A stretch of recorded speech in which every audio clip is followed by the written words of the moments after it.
Today I'm going to show you how to use a decorating disc. You get two, one is even numbers and one in odd numbers.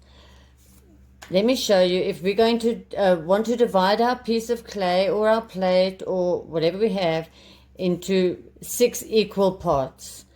On this disc, the 6 is in blue. They've color coded, so everywhere there's a 6, you're going to mark along the line. You don't have to do every dot, but as long as there's at least 2, it gives you the line. Always find your center point.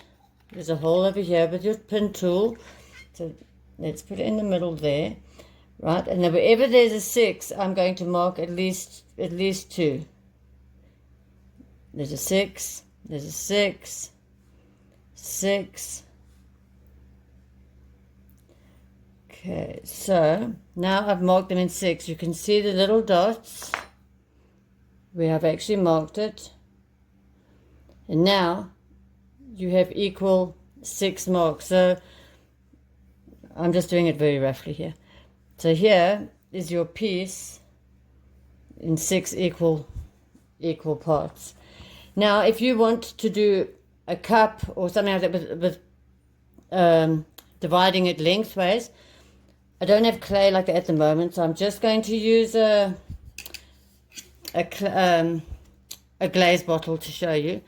You would put your disc on top, find the center, and now I'm going to go down 6. I would put my tool in the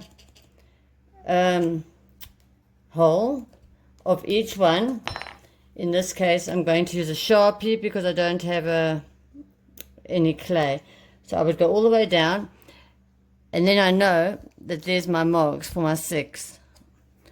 And you would divide your mug into 6 equal parts, or your vase or anything of a cylinder shape. I hope that helps in using the discs. Just remember they are color coded, which makes it a lot easier.